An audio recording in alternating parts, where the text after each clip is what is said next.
A world where threats evolve faster than ever and every click can be a gateway to peril, staying informed and prepared can mean the difference between safety and a catastrophe. Welcome to Shieldcast, where we navigate the dark alleys of cyberspace and inform you of the latest news in cybersecurity. My name is George Ndongo, I will be your host, and alongside my co-host Kevin Mogo, we dissect notorious breaches and reveal hidden vulnerabilities. We bring you the cutting-edge tools and techniques that keep the digital world safe. Get ready for the raw, unfiltered insights from the front lines of cyber defense. This is Shieldcast, your insider's guide to the ever-evolving cybersecurity battlefield. Hello guys, how are you doing? Welcome to another episode of Shieldcast podcast. I think the intros today we are going to look onto an introductory framework, which is kind of new into the world of InfoSec. And with that, I'd like us to dive in. So my name is George Ndongo. I am an InfoSec researcher. I've never mentioned I'm a computer science student, so let me just mention that for this episode. But other than that, I am here. I'm your host here at Shieldcast Podcast. Welcome. Yeah, thank you very much. It's a pleasure meeting you in another episode. I'm happy that people have been able to follow us and share more, and we'll be able to exchange words, especially from our last episode. So my name is Kevin Mugo. I'm also into cybersecurity as a consultant, practicing in various specializations and right. And it's been a pleasure meeting and interacting with you so that we can exchange thoughts on what you're supposed to discuss today. Yeah, thank you. You mentioned about feedback. Let us just mention it right now. We love that feedback, and that is what keeps us going. So any comments, any suggestion, feel free to drop them in the comment section. In our DM, they are always open. In our email, it's publicly available, and at our X, which is maybe our main source of communication, Shieldcast, that is Shield_cast. So as we said, let us just introduce this topic for today and dive right into it in the next section.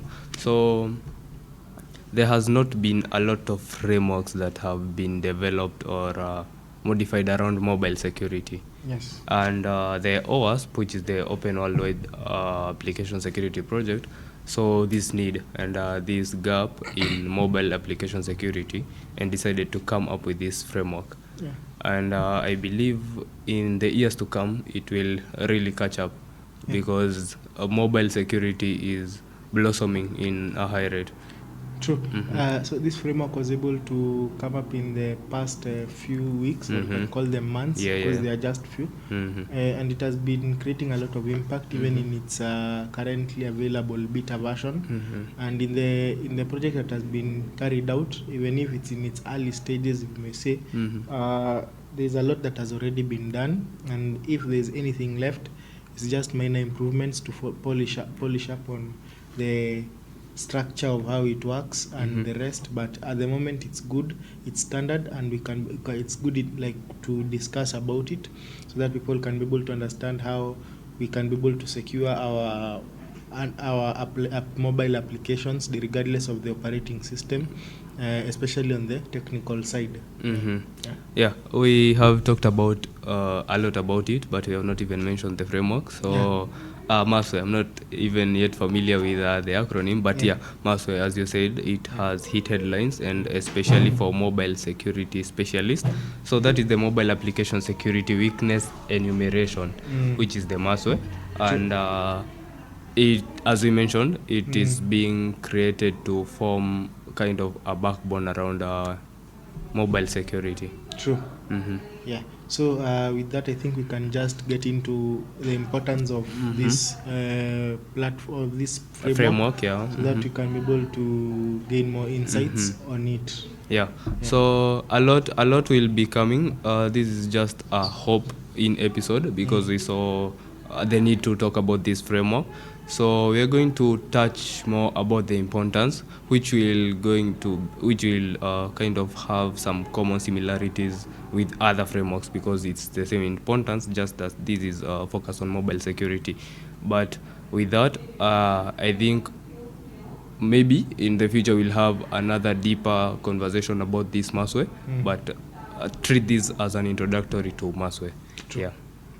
Yeah. So like many other frameworks, as we mentioned, the importance will revolve around the same aspects, from maybe regulations, compliance, and things to do with the brand reputation. We'll find that this one will have the same importance as so many other frameworks. But just to mention, at the core of this framework is data protection. What OWASP is aiming to do is combat those weaknesses in mobile application security. And you find that many organizations take one framework and then they do not necessarily follow the A to Z of this framework, but they form their information security infrastructure around that framework, and they kind of tweak the things to fit their needs. So at the core, as I mentioned, is data protection, which this framework will display the guidelines for finding common vulnerabilities in mobile application security. And in a further section of this episode, we are going to mention just some common vulnerabilities in mobile application security. But at the core of this MASWE is to help or form a guideline where these researchers can follow to find these common vulnerabilities. So even as we are complying, naturally we're enforcing security. Because in the compliance process, it calls for security items to be done so that you can be called compliant. Compliant means you are tied to some kind of law or framework or policy, so that out of that that written or documented process, if you do it fully, you will be on the safe side. So as you also do it, there's also the aspect of you being trusted by a user, because if you have followed something and some instruction, naturally you'll also notice that a lot of people will be coming to you because of the aspect of you have not had any kind of security breach against this service or this program or this application, because it's targeted towards mobile applications. And you will also be able to build your reputation so that things start growing progressively. You can be having a very good business framework, a good operation procedure on how maybe you had planned your business, but even if security was not part of the business plan, it is way more than enough to send you home so that you can maybe get out of it. So it's an all-rounded thing, and it's also able to assist you to be able to avoid risks in that if you have secured yourself against the attacks that we will discuss later on, you'll be able to avoid certain tragedies or incidents happening on your application. So it's a feedback kind of process. You work on it, you will be on the safe side. You ignore it, things will not work well for you. So beyond that, there's also a competitive advantage whereby security can be a differentiator. We've seen instances in platforms such as those in the financial markets whereby a person would ask company A, which regulations have you complied? I've complied to 3 regulations. Company B, how many regulations have you complied to? I've complied to 8 regulations. Which one will you pick?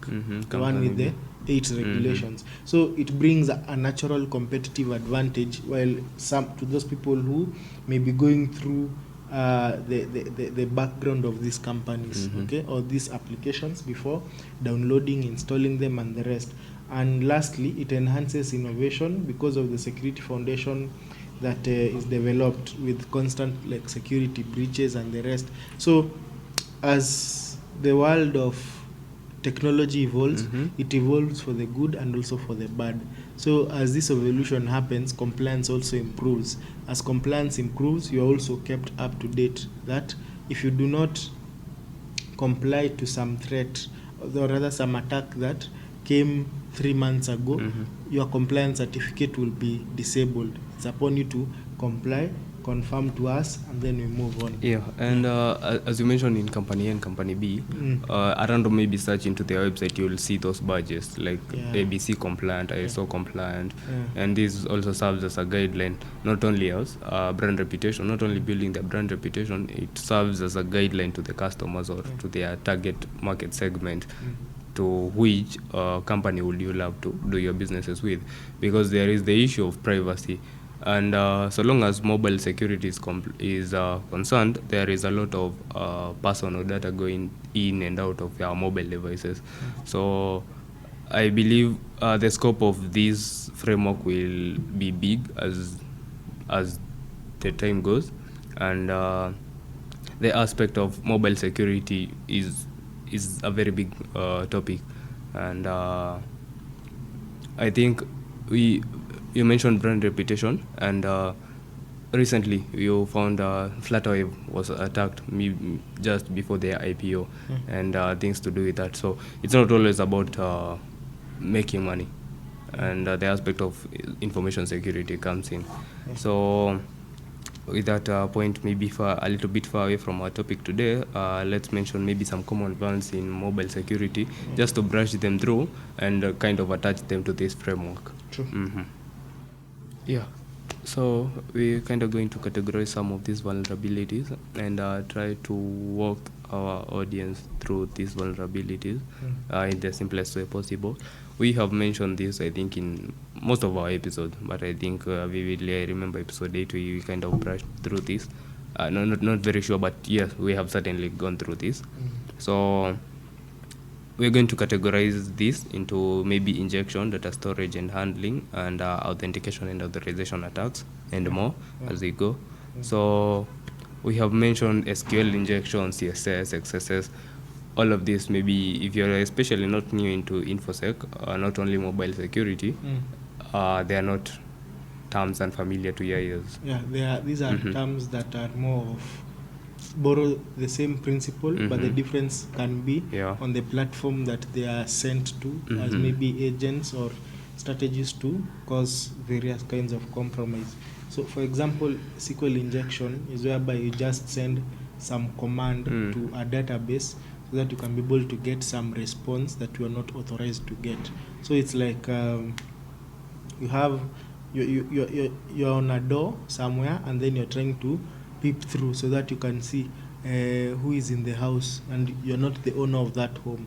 So just by that way, you're able to gain unauthorized data. And also you have seen things like cross-site scripting, whereby malicious scripts are injected into a web page. Some of this is on the web page's side, so that attackers can still use our data or even hijack a session. So when you talk about hijacking a session, it means that there are systems that if I have logged in maybe through my phone, and after logging in, nobody else all over the world can be able to access the same system, but abruptly I become kicked out. I try logging in again, I'm not able to log in. So another instance of session hijacking is that even if it's not a one-time process, like a one-time, how can you call it, a one-time login, someone else can be able to access it in an unauthorized way and be able to cause the compromise that this person desired.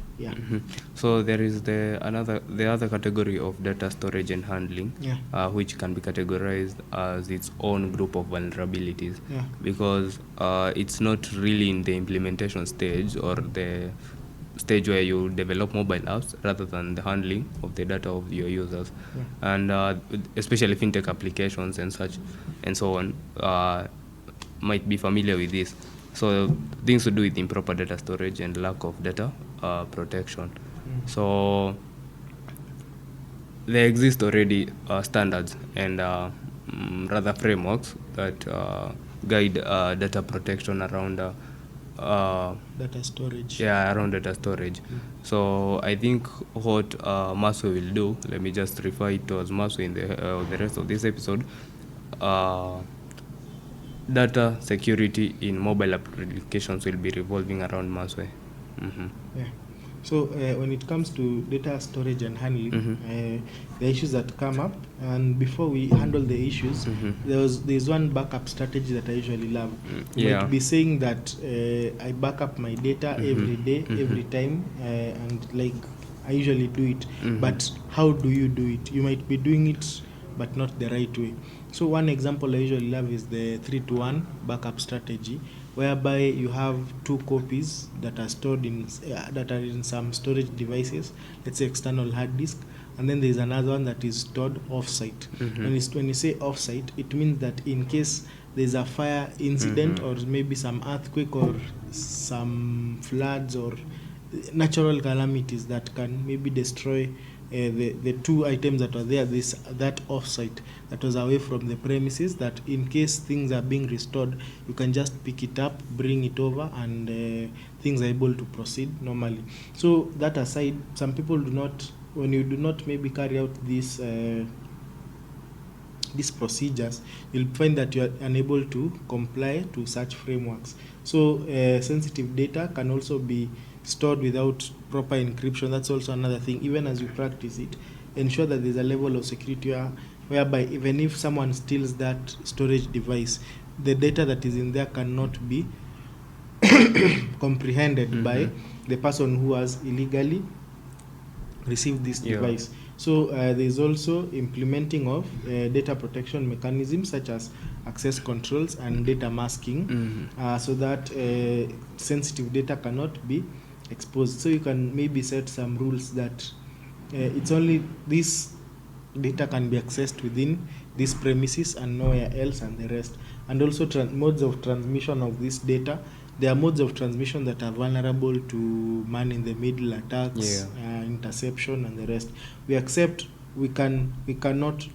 that you cannot secure against interception fully, so that when a person receives the data, the person can be able to go through it. But you can also add encryption. You can transmit it through encrypted protocols. For example, there is a HTTPS, and also try to avoid others like FTP, which are not, yes, they are fast, but security is not they're the guaranteed. insecure version of it. So there's a weighing you need to do before between rather TCP and UDP. So transmission control protocol, and there is user datagram protocol. So you need to weigh in between so that you can be able to know which one suits you best. And you mentioned about backup. It's not only like a matter of like saving your reputation or anything to do with that, but it also like kind of helps you revert back to the second where you are not attacked, and kind of supports your business continuity. I just wanted to mention that before you continue to authentication and authorization. So this is another category of vulnerabilities in mobile security, and we're going to touch three of them, which is weak authentication, and this especially applies to mobile app developers, where you do not implement a criteria of setting up passwords, and users can go ahead without setting up unique passwords. And I think through brute force attacks, this is very, very simple to bypass or go ahead and misuse someone else's session. So the other one is the improper session management, and you mentioned this. But kind of in another way. So failing to implement proper session management can allow attackers to hijack user sessions and gain unauthorized access. You mentioned this, things to do with you logged in a website and then someone kicks you out. You try to log in back, but someone else has your session. And at that moment, whatever privileges you have as a user in that infrastructure or in that website, they can use it or misuse it rather. And the last one is insufficient authorization. So people have emphasized a lot of 2FA, two-factor authentication, and also other methods of authentication. So come developing of software application or mobile application rather, you find that there is insufficient authorization techniques.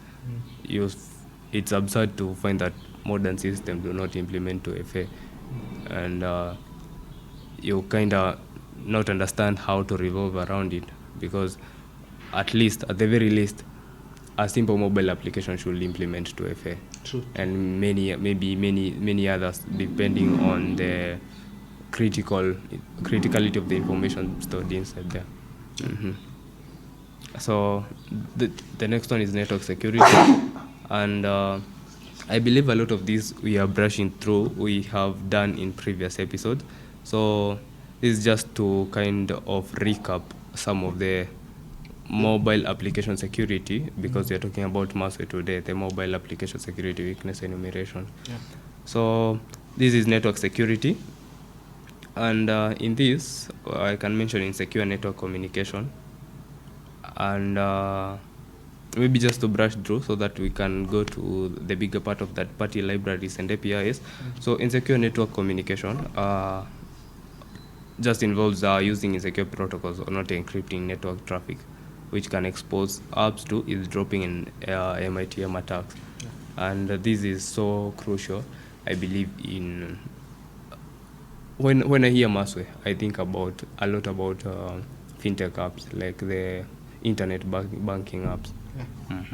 So also in insecure communication, it touches a lot on how we interact with the networks, and it comes now to the avoidance of detection by these protocols, or detection by detection when it comes to attacks. So the more you improve on your network, the more you're able to have a more secure platform to work on.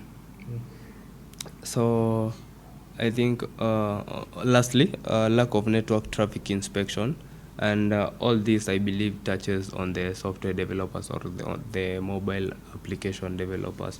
So this involves failing to monitor and inspect network traffic and make it difficult to detect and respond to security threats. So I think lastly, before we go to tools and techniques for MASWE, which will now bring us to the main core of this episode, or the main topic. So that party libraries and APIs also is a larger category of the mobile application vulnerabilities. So let me touch on misconfiguration, and then you'll touch on the two, because there is misconfiguration, vulnerable dependencies, and insufficient vetting, which some are kind of self-explanatory, but we'll try and break them down. So that party components can be incorrectly configured, and this can lead to loopholes or weak access points to your core application or your core infrastructure. So on the vetting side is whereby you consider your third parties, the people who are providing you with some service, especially when it comes to software, because you cannot maybe provide full solutions, so you need to call out to someone. So even if you're calling out to this person, you need to check, is this person compliant on frameworks such as MASWE, or maybe how are tests done, is the test also efficient to be called this. And also there is now the aspect of vulnerable dependencies, whereby people use outdated third-party libraries that it's just a click of a button to carry out an attack to them. So they even exploits to them, whereby you just say, who do you want to attack, how do you want to attack successful. So these are things, the very basic things that you need to check on, especially when it comes to the kinds of attacks that are being carried out on a frequent basis. Before we continue, a word from our sponsors. Shieldcast is brought to you by Coding and Kahawa Developers Community and Funlinks Entertainment. First up, we have Coding and Kahawa, your ultimate online community for everything tech. Whether you're diving into AI, mastering machine learning, enhancing your cybersecurity skills, or delving into DevSecOps, Coding and Kahawa is the place for you. It's where developers at all levels come together to hone their programming skills and connect with industry professionals and peers. Ready to elevate your tech game? Join the Coding and Kahawa WhatsApp community using the link in the description. Our second sponsor is Funlinks Entertainment, an edtech platform that is revolutionizing how kids learn online. Funlinks empowers children with a premium learning experience that sparks their imagination and encourages collaborative creation with their peers. Their mission? To foster creativity and innovation, inspiring kids to reach their full potential. Curious about how Funlinks can ignite your child's creativity? Find the link to their website in our bio. Alright, let's continue. So to identify and use this so-called MASWE framework effectively, there are steps that should be taken.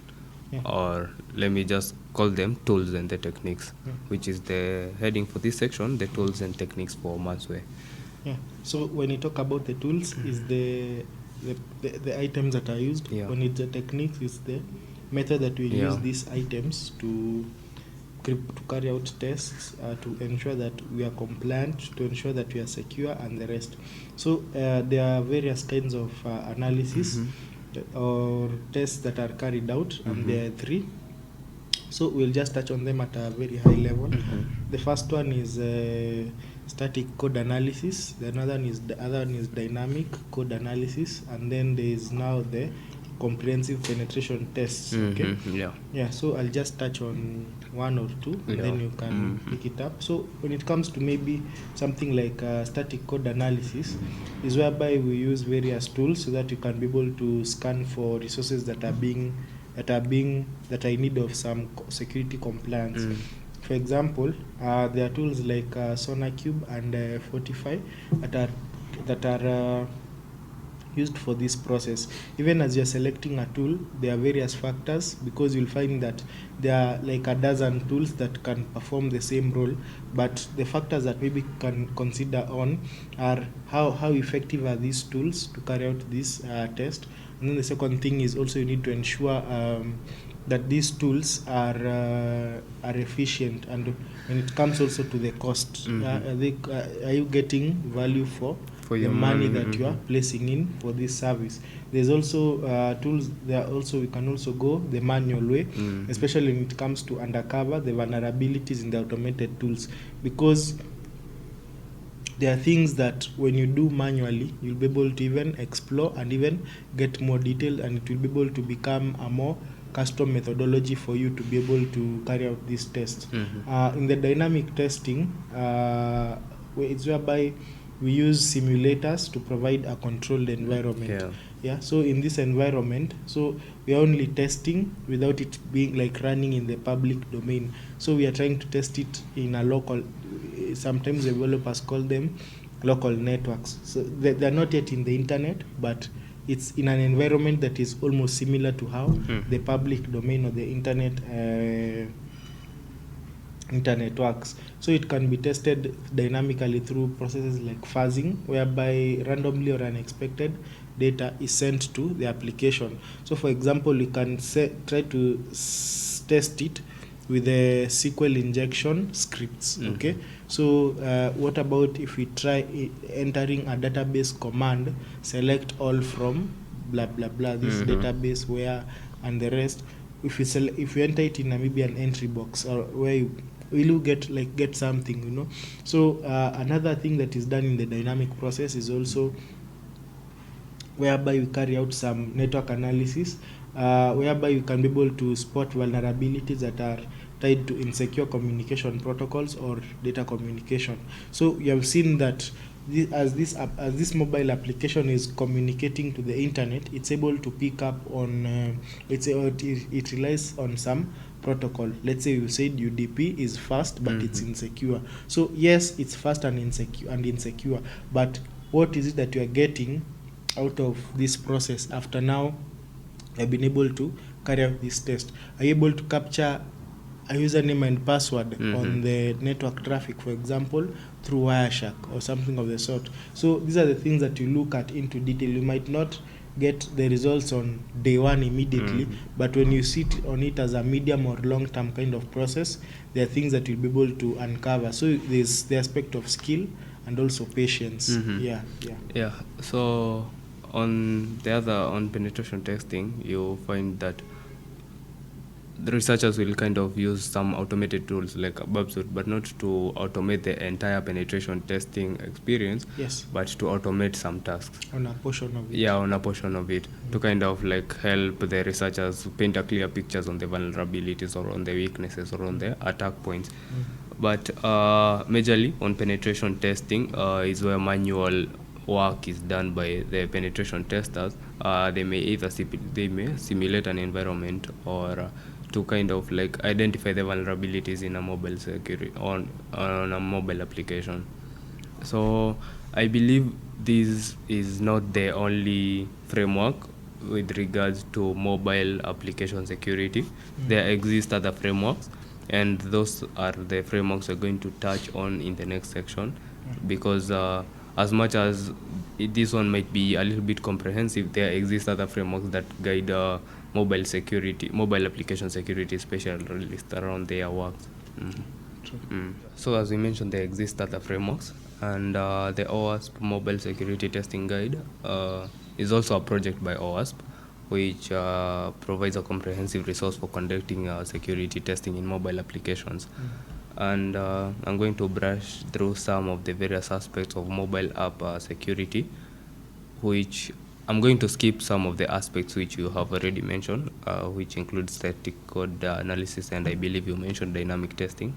So I'm going to talk about information gathering and threat modeling. So information gathering is the reconnaissance part, where you gather information or collect information depending on the architecture while you're conducting a security test on mobile applications. Kind of self-explanatory, but yeah, what they mention. And threat modeling, identifying potential threats and vulnerabilities based on the app's functionality and architecture. I believe also straightforward, but kind of creating an environment in order to like envision or like to get a clear picture of how the attacker's mindset is.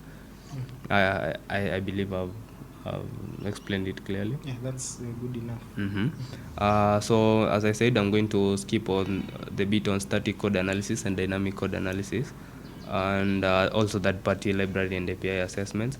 So as I conclude that framework, before we go to the Android security testing framework, there is a bit of device and platform analysis. So to mention this is assessing the security of the device and platforms on which the app runs. So overall, this guide provides recommendation for addressing identified vulnerabilities and ensuring overall security of the mobile app. So also a project under OWASP, I mentioned. So the other framework, we are going to talk about these three frameworks. That one, the ASTF, the Android Security Testing Framework, and the iOS Security Testing Framework. So I think as we progress, the complexity for these tests also increases. So the Android security testing framework. So ASTF is a very good framework, especially when it comes to the dynamic side, because you'll see that a lot of tools that are used in this side are used to decompile. So when you talk about decompiling, it's more of going to look at the code when it comes to how they operate. Okay, so for example, you have 10,000 lines of code for this taxi app, mobile app, for example. So when these codes are running, what is it that each function in the code can lead to some kind of vulnerability when it comes to your operations? So a very good tool that is used to analyze the code is the Dextuja. So the tools that are used being in this process have very weird names. There's another one called the Droid Gap. So it's like finding gaps in Android application just from the name. So it's used for creating hybrid mobile applications that can be tested with ASTF. So it's more of that simulational kind of environment. And then there's another one called JDGUI. So this is one that is used to analyze and analyze the decompiled code. This is a process of decompiling, like breaking it further, and then there's the aspect of analysis. So some people in security, especially when it comes to mobile applications, you'll find that they have some kind of background to how these applications are made, and then now out of this background they are now able to apply the same concept to understand and also test the security that is used to build these applications. So it's important for you to have a background to know how Android, iOS, or any other kinds of mobile applications work, and then from there you're able to build up on it. There's also BAPSUIT that is also used to touch on the network side. What is it that this application is sending to the internet from my device, and as it is being sent, is the sending procedure secure? So these are the questions that are able to answer through these reports. And maybe as you do these things practically, you'll need to also remember that you need to provide recommendations, because each and every time you'll be able to do a report, I'm sure there's 1 or 2 findings that you'll be able to gain. They may be low, they may be medium, or they may be high risk. So it's also important for you to outline them and say, well, after I decompiled and analyzed the application, this is what I found, 1, 2, 3. After I subjected the application to burp suit, this is what I was able to get when it comes to now the network traffic that is coming out of this application specifically alone, and then being transmitted publicly. So what can we do to secure it? Because I was able to find that it's releasing data without any kind of encryption. So this is what we also need to look at very highly when it comes to the Android security testing framework. Yeah, so it's the network and the application itself. So on the opposite side of the framework you just discussed is the iOS security testing framework. The opposite of Android is iOS. I'd love to presume that. Okay. There are only two operating systems in mobile phones, or in smartphones rather. Yeah, so I'd love to assume that the opposite of Android is iOS. Not really the opposite, but the competitor. But anyway, the iOS security testing framework, there exist not so many tools. And okay, I've not come across a lot of iOS security experts as much as I've come across Android security experts. But it's worth to mention some of these tools that are used around iOS security. So we'll try to put this in our Shieldcast Twitter page. But just to brush through some of them, we have Frida, we have SciScript. Is it SciScript? I'd call it Ccrypt. Ccrypt. But Sci still makes more sense. But anyway, and LLDB. So Frida is a dynamic instrumentation toolkit that can be used to hook into an iOS app process and analyze their behavior. I won't mention a lot on this because I'm not really familiar with iOS security, but the next one is Ccrypt or SciCrypt, which is a scripting language that can be used to interact with iOS apps and their process. And finally, LLDB, a debugger for iOS applications that can be used to analyze code and identify vulnerabilities. So we're going to brush into other techniques. So these are the existing techniques in mobile application security, and now an addition will be MASWE into these 3 frameworks. So other techniques before we go to the other section, which will be a break. And so mobile threat intelligence, security code reviews, and vulnerability scanning. So these techniques, to start with mobile threat intelligence, kind of what we already mentioned, which is gathering and analyzing information about emerging mobile threats and help identify potential vulnerabilities. So threat intelligence kind of revolve around researching before you're being attacked. And I believe we interacted with a mobile threat intelligence, a threat intelligence analyst at Innovate Nairobi Tech Week. That practical was short and sweet, like 7-10 minutes, but the content delivered was very good. I remember it. So security code reviews, kind of whatever the word says, having experienced security professionals review the code and help identify vulnerabilities. And we had a lady here last week, and she mentioned that there is always a back and forth between security engineers and software engineers. So integrating security as you develop a mobile app is also core. It's also another deep skill that is needed when it comes to this process, because there is no need of building, then you go back and secure. That you can do them simultaneously. It will save on time and cost, because you'll find that the same person who can build, you might find that the same person has the skill set, of also securing. So you'll find that it will be a little bit more easier. Yes, and lastly, there is vulnerability scanning, and I love to talk about behavioral analysis. So I think there is a startup doing this, I think in San Francisco. I think it's called Abnormal Security or something like that. Kind of investigating the behavioral analysis or the user behavior of people to determine maybe where weak access points can be generated, and it's a pretty thriving industry, user behavior analytics. So with that, unless you have something else to mention. On the behavior bit, that's where we've seen even a lot of artificial intelligence. I think abnormal security up. uses AI and ML techniques to kind of combat that, or kind of this. You kind of implement it in a system, or maybe in your mobile security framework, or in your application, and kind of studies the behaviors of your users to determine who is likely to do what and who is likely not to do what. So we're going to talk about some secure coding practices for mobile app developers.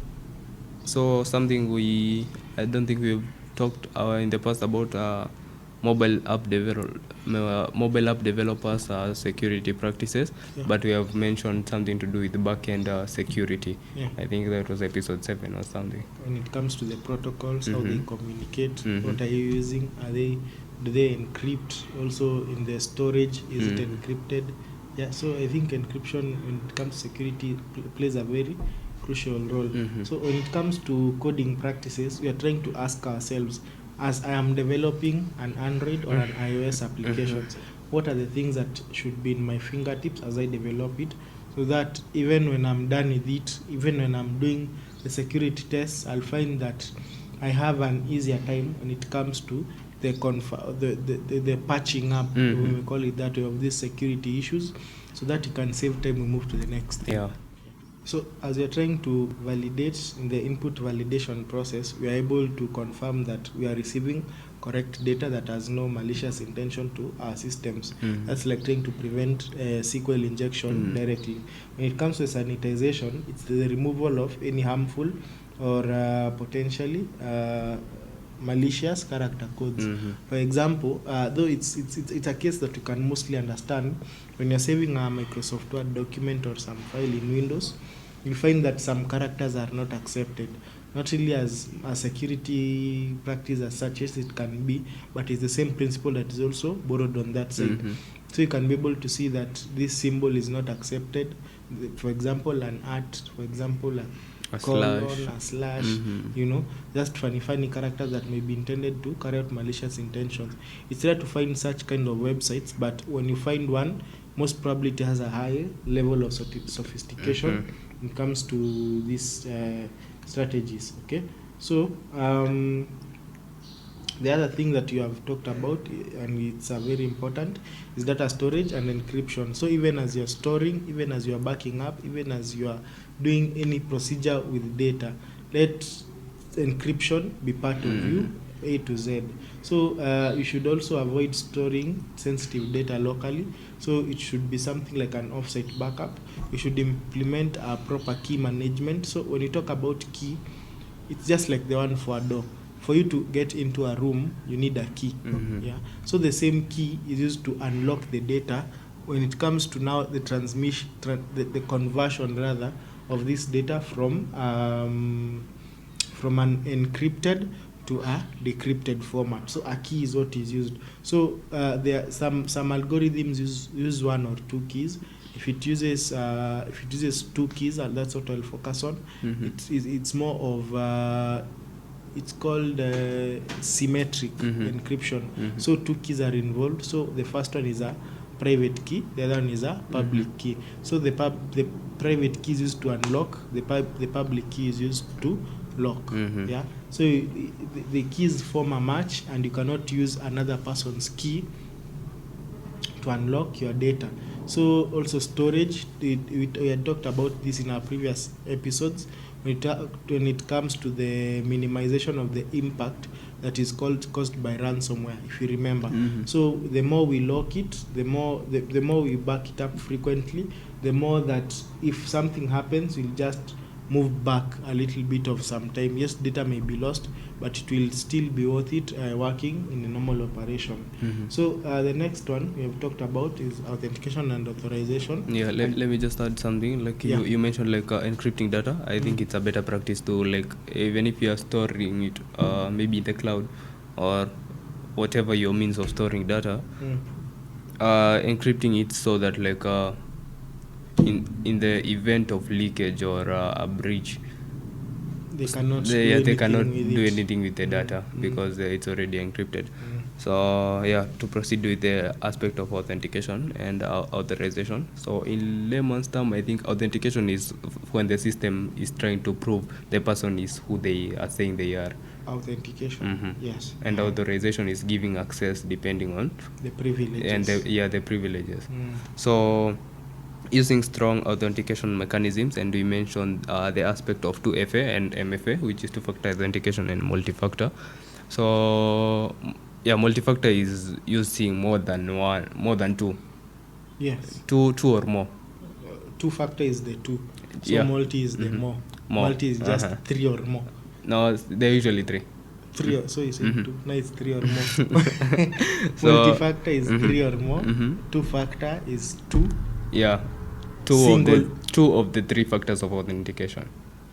They're just two. Even if there are three, let the used ones be two, so that they can be called two-factor. And then there's the single-factor authentication: username, password, enter, case closed. Yes. So using strong authentication mechanisms involves like using two or more of the three factors of authentication. And there is the aspect of implementing proper authorization controls, and we mentioned this on the zero trust strategy, where no one has God mode in the system, and everyone has to go through these stringent measures when they're trying to kind of conduct a task in the system.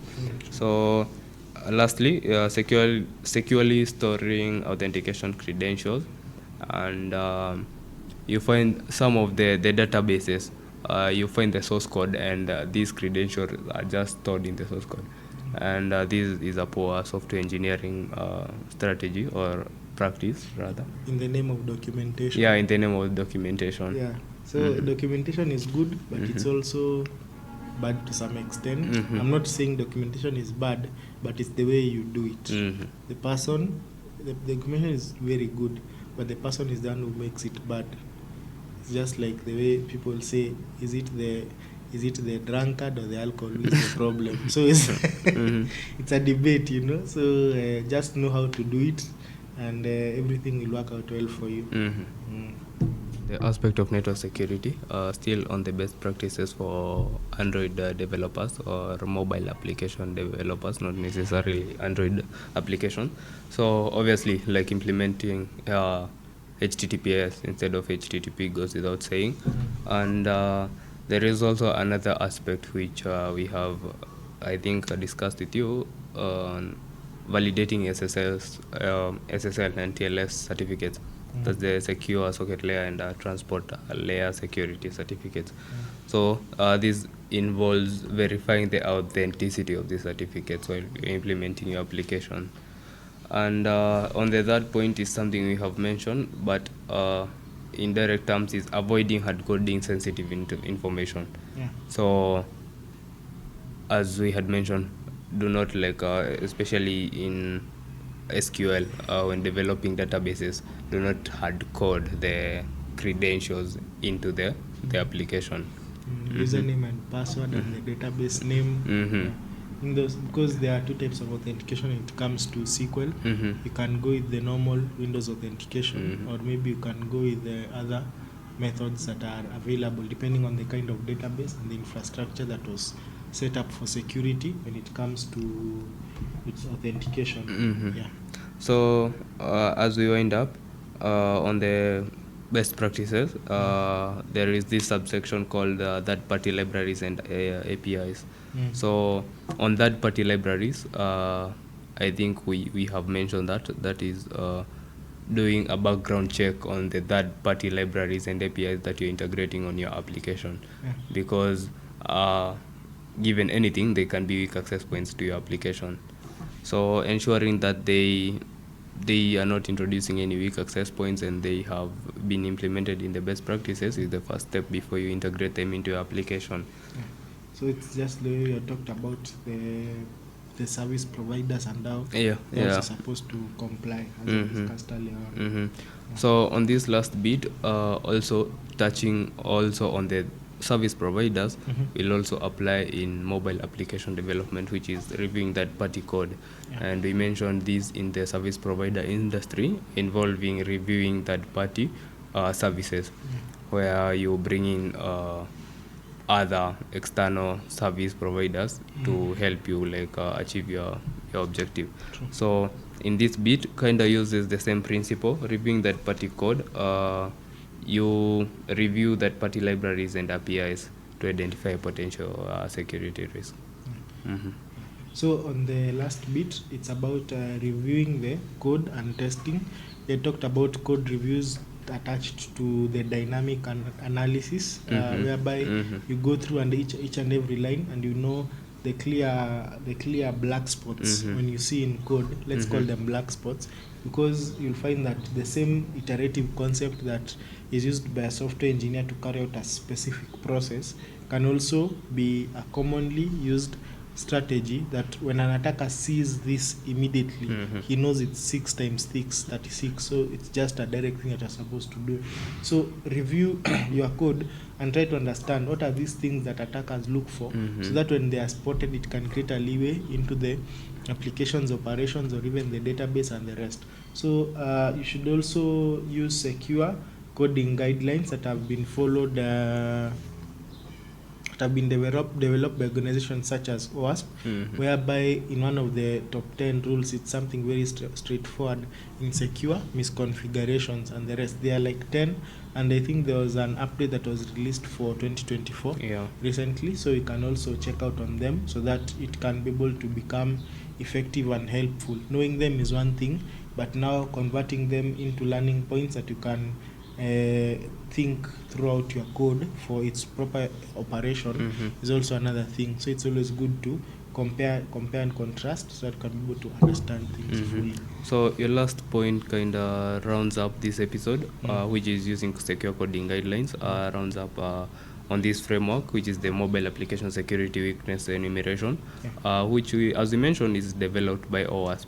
So all these practices help these mobile application developers kind of eliminate most of the weak access points as they're developing these applications.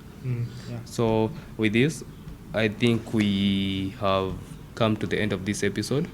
And as we mentioned, this is an introductory framework and it's new by OWASP. So maybe if there are a lot of developments with regards to this MASWE, we are going to release another episode. But yeah, that has been it. So anyway, this has been Shieldcast Podcast. I have been your host, George Ndongo, and don't forget to subscribe and follow us on Spotify. Remember to rate our Spotify channel to help us reach this show to many people. I have been your host, George Ndongo. And I've been Kevin Mugo. It's a pleasure interacting with all of you. Have a good time ahead. Yeah, bye.